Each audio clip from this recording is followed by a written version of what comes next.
돈 얘기부터 해보겠습니다. 여러분, 어떤 나라들은 사실상 사람을 수출해서 먹고 사는 나라에 가깝습니다. 겉으로는 관광이다, 서비스업이다, IT다, 제조업이다. 근사한 말들을 늘어놓지만 그 나라의 골목과 뒷골목, 뒷방을 들여다보면 이렇게 말하고 싶어집니다. 이 나라 GDP에는 잡히지 않은 또 하나의 숫자가 있다. 바로 오늘도 몸값으로 팔려나가는 사람들의 금액이다. 밤이면 네온사인이 켜지는 거리, 값싼 맥주와 큰 소리의 음악, 손짓하는 사람들, 휴가를 나온 외국인 남자들. 누군가는 말합니다. 야, 여기 남자들 천국이네. 하지만 조금만 가까이 다가가 보면 그건 천국이 아니라 인간 경매장에 가깝습니다. 오늘 우리는 이런 나라들의 속살을 조금 깊게 들여다보려고 합니다. 태국, 캄보디아, 방글라데시, 네덜란드. 얼핏 보면 전혀 다른 네 나라죠. 어디는 휴양지, 어디는 가난한 개발도상국, 어디는 유럽의 자유와 인권의 상징. 그런데 이 네 나라를 관통하는 질문은 하나입니다. 어떻게 한 나라의 경제가 사람의 몸, 심지어 미성년자의 몸까지 수입원으로 쓰는 구조가 되는가? 그리고 그렇게 번 돈은 결국 무엇을 무너뜨리는가? 세계 읽는 남자. 오늘은 조금 불편한 이야기로 들어가 보겠습니다.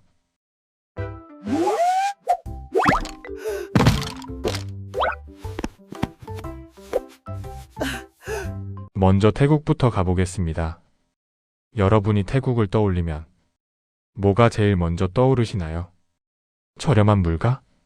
맛있는 음식? 따뜻한 날씨? 예쁜 바다? 그리고 또 하나. 밤이 되면 완전히 다른 얼굴을 보여주는 도시. 태국 법전에는 분명히 이렇게 적혀 있습니다. 성매매는 불법이다. 하지만 방콕, 파타야, 푸켓을 한 번이라도 가본 사람들은 압니다. 여긴 법보다 지갑과 욕망이 더 강한 나라구나. 골목마다 줄지어 서 있는 마사지숍. 간판에는 마사지만이라고 적혀 있지만 다 아는 그 분위기. 문 앞에서 손짓하는 사람들. 야시장 옆으로 이어지는 고고바거리. 술집 앞에서 호객을 하는 호스트와 호스티스. 태국의 성산업은 각종 투정치를 합치면 연간 수조 원에서 수십조 원 사이. 정확한 숫자를 아무도 모르는 이유는 간단합니다. 대부분이 음지에서 움직이기 때문입니다. 그러면 질문이 생기죠. 이 많은 업소에 이 많은 여성과 남성들은 어디서 오는가? 태국 북동부와 북부의 가난한 농촌지역, 위산 지역이라 부르는 곳들. 거기에서 20살도 안 된 아이들이 이런 이야기를 듣습니다. 방콕 가면 호텔에서 일자리 있다더라.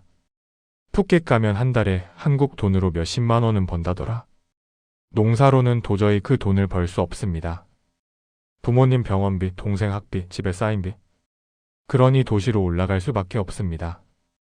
그렇게 도시에 도착했을 때 이들에게 주어지는 선택지는 생각보다 단순합니다. 숙소와 유니폼. 그 대신 생긴 빚. 이 빚 갚을 때까지 여기서 일해라. 일하기 싫으면 그냥 고향으로 돌아가라. 하지만 고향으로 돌아갈 돈조차 없는 아이들은 결국 웃음을 팔고 몸을 팔기 시작합니다. 여러분, 이렇게 벌어들인 돈은 어디로 흘러갈까요? 관광객이 지불한 돈은 술집과 마사지숍, 클럽으로 들어가고 거기서 다시 건물주와 포주, 조직으로 나눠집니다. 이 사람들 월세 내죠. 술과 음식, 전기, 수도 씁니다.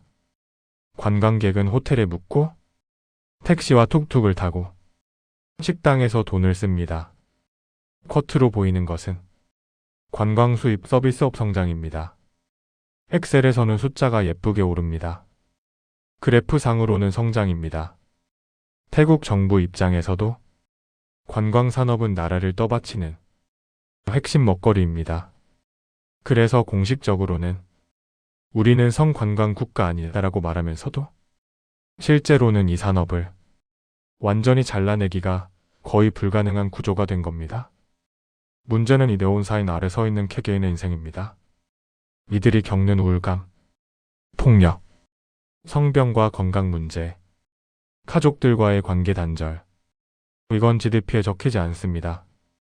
이들이 적절한 교육을 받았다면 어떤 직업을 얻었을지, 어떤 가정을 꾸렸을지, 나라에 어떤 기여를 했을지, 이런 상상은 통계표 어디에도 들어가지 않습니다. 여러분, 한 번만 시선을 바꿔서 보면 이 산업은 이렇게 보입니다. 지금 이 순간에도 태국의 미래를 떠받칠 수 있었던 젊은 세대들이 조용히 소모되고 있는 중이다. 성산업이 커질수록 단기적으로는 돈이 돌지만 장기적으로는 나라의 인적 자본이 빠져나가는 이상한 구조가 만들어지고 있는 겁니다. 이번에는 캄보디아로 가보겠습니다. 캄보디아는 오랫동안 아동 성착취와 인신매매의 핫스팟이라는 불명예스러운 이름을 달고 살아온 나라입니다.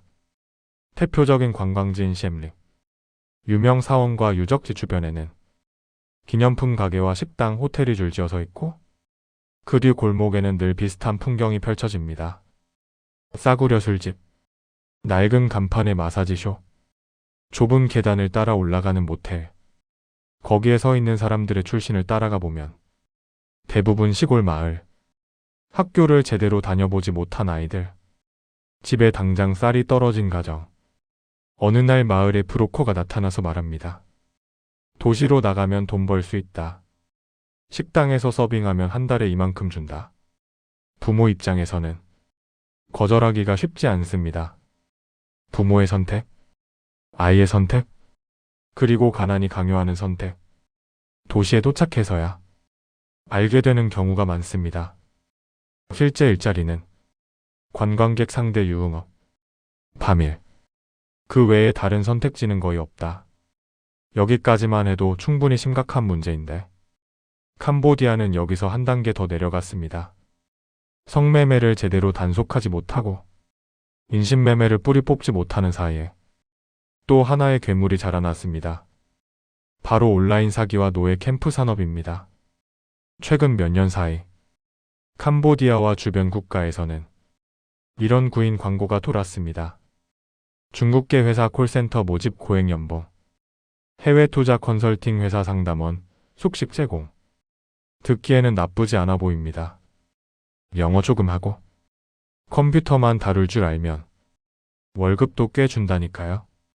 하지만 실제로 도착해보면 창문도 제대로 없는 빌딩, 건물 안에 여러 개의 층, 각 층마다 책상과 컴퓨터가 빽빽하게 들어찬 방, 입구에서 여권을 빼앗기고 휴대폰을 빼앗기고 하루 종일 컴퓨터 앞에 앉아 전 세계 사람들을 상대로 연애 사기, 투자 사기, 코인 사기를 치는 온라인 사기 공장. 도망치려 하면 폭력이 기다리고 있고 가족에게 협박 전화가 가기도 합니다. 여러분, 여기서 중요한 포인트는 이겁니다. 처음부터 온라인 사기를 하려고 모인 사람들이 아닐 수도 있다는 점입니다. 처음에는 단순 노동자, 공장 콜센터 직원, 혹은 관광지 유흥업 종사자로 팔려왔다가 다시 온라인 사기 인력으로 전환되는 사람들도 있습니다.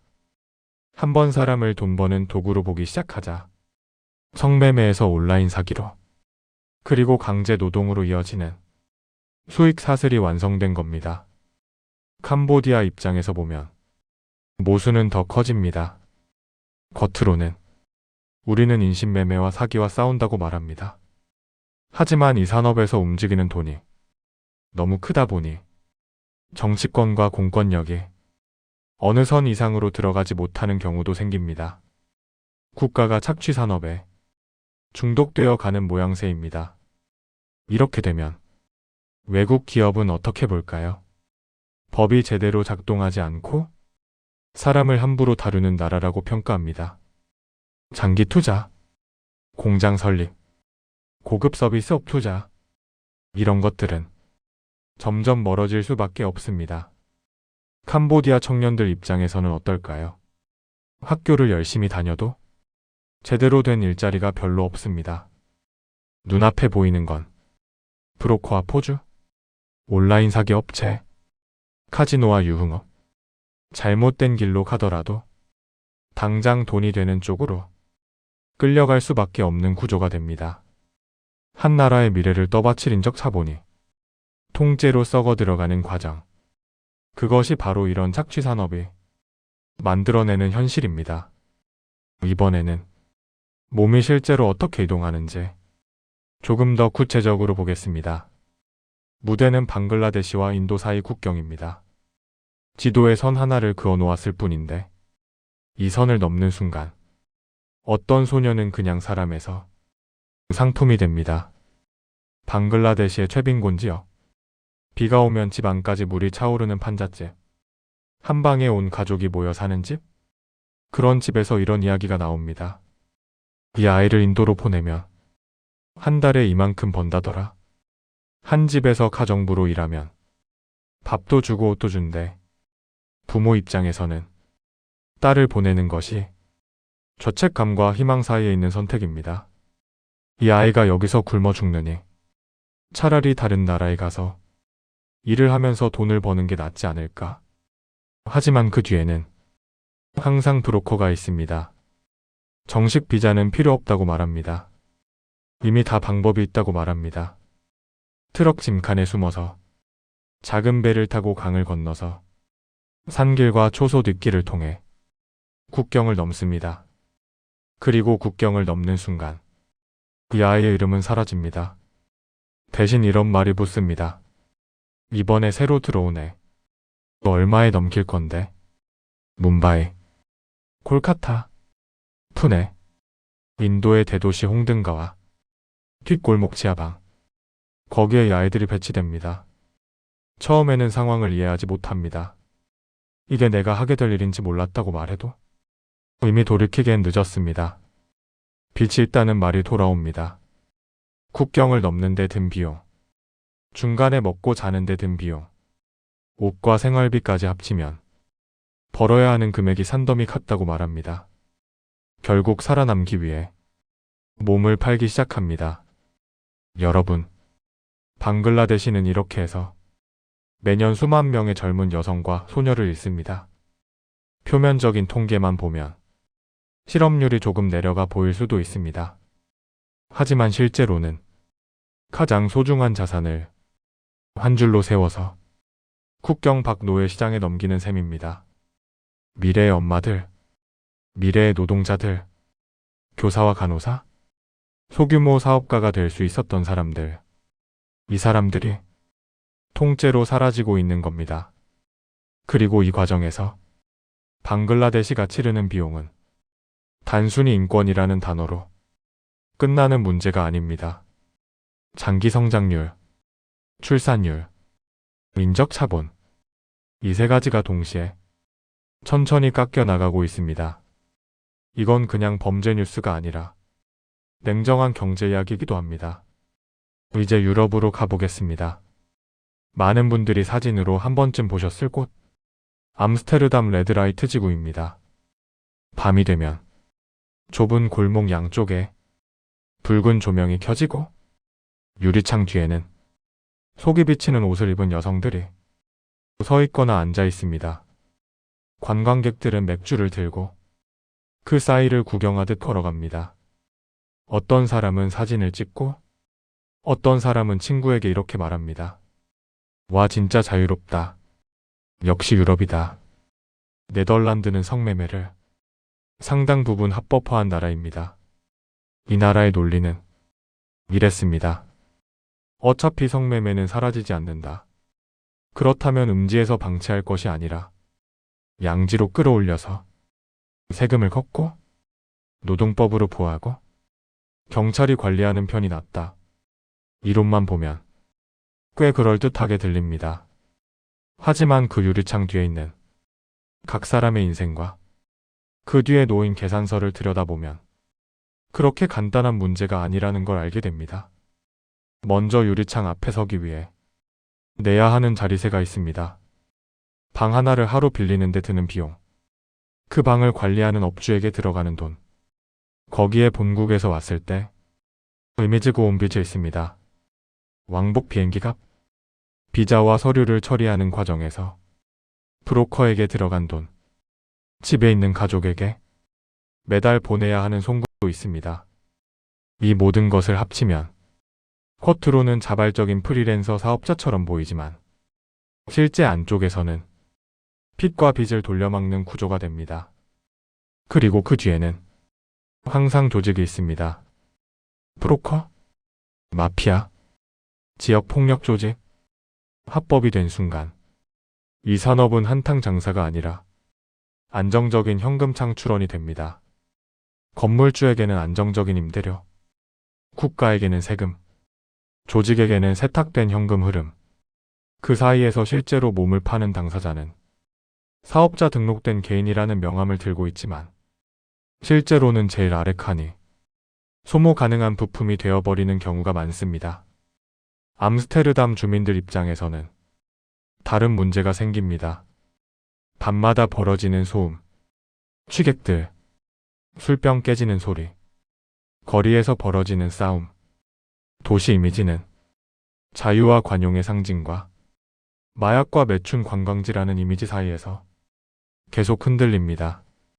네덜란드 안에서도 논쟁이 계속됩니다. 정말 이게 여성의 권리와 자유를 위한 제도인가? 아니면 범죄 조직에게 합법적인 세탁 창구를 열어준 것뿐인가? 여러 연구에서는 성매매를 합법화한 국가일수록 오히려 인신매매가 더 많이 유입되는 경향이 있다는 분석도 나옵니다.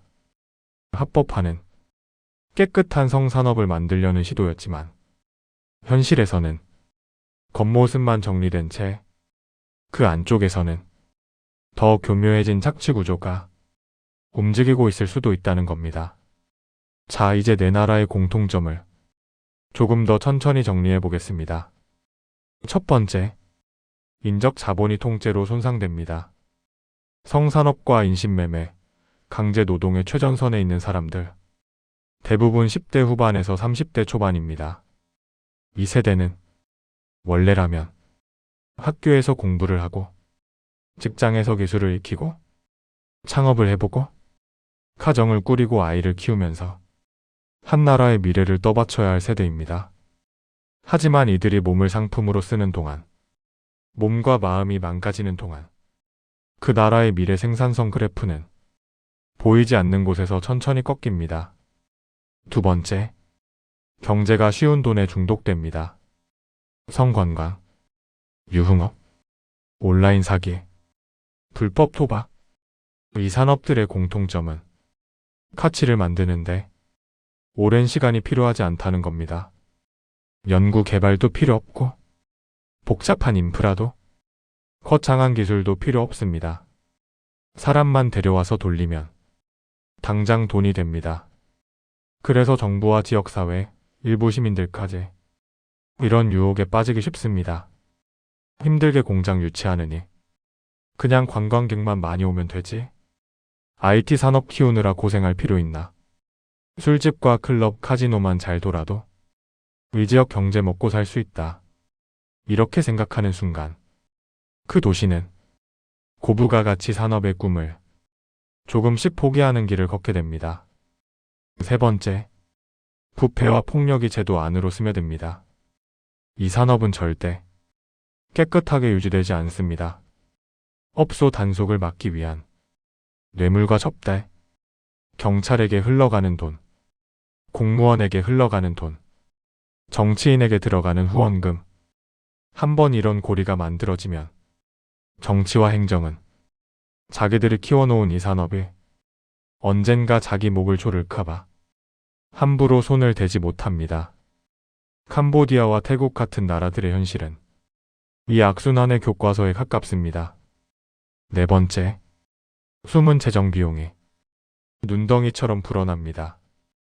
정작 정부 예산으로는 인신매매와 성착취를 수사하는 비용, 국제 공조에 드는 비용, 피해자를 보호하고 치료하는 데 드는 비용, 도시 이미지를 개선하고 치안을 강화하는 데 드는 비용, 이 모든 게 계속해서 빠져나갑니다. 겉으로는 관광 수입이 늘어나고 서비스업 매출이 늘어나는 것 같지만 뒤에서는 이 산업 때문에 터지는 각종 문제를 수습하는 데 드는 비용이 조용히 쌓입니다. 바로 이것이 몸으로 버는 돈의 역설입니다. 마지막으로 우리 이야기를 해보겠습니다. 한국은 다르다고 말할 수 있을까요? 기지촌, 외국인 여성 유흥업소, 조건 만남 사이트, 해외 원정 성매매, 텔레그램방, 불법 촬영물. 형태만 바뀌었을 뿐 우리는 이미 오래전부터 이 산업의 주변을 맴돌고 있었습니다. 지금 이 순간에도 가출 청소년, 미등록 이주민, 빚에 쫓기는 자영업자와 청년들, 이 사람들이 마지막 선택이라는 말을 하며 몸을 내놓고 있는 현장에 분명히 존재합니다. 문제는 이걸 도덕 문제로만 보는 순간입니다. 그냥 그 사람들이 선택한 거 아니야. 그걸 왜 국가가 신경 써? 이렇게 말하기 시작하는 순간 우리는 태국과 캄보디아, 방글라데시, 네덜란드와 같은 길 위 어딘가에 이미 서 있게 됩니다. 한국이 진짜 봐야 할 것은 성매매가 있냐 없냐, 합법이냐 불법이냐 이 한 줄이 아닙니다.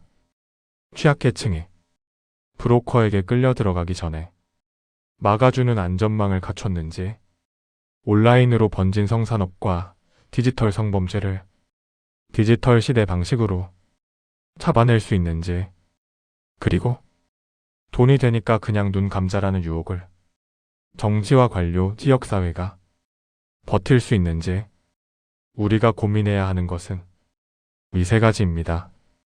오늘 우리는 태국의 네온사인거리, 캄보디아의 온라인 노예 공장, 방글라데시와 인도 사이의 국경, 네덜란드 레드라이트의 유리창 뒤를 같이 걸어봤습니다. 그리고 이 모든 곳에서 공통된 진실 하나를 봤습니다. 한 나라가 사람의 몸에 의존해서 돈을 벌기 시작하는 순간 그 나라는 이미 자기 미래를 갉아먹기 시작한 것이다. 이건 도덕 강의가 아닙니다. 냉정한 경제와 인구, 국가 전략의 문제입니다. 여러분은 어떻게 보시나요?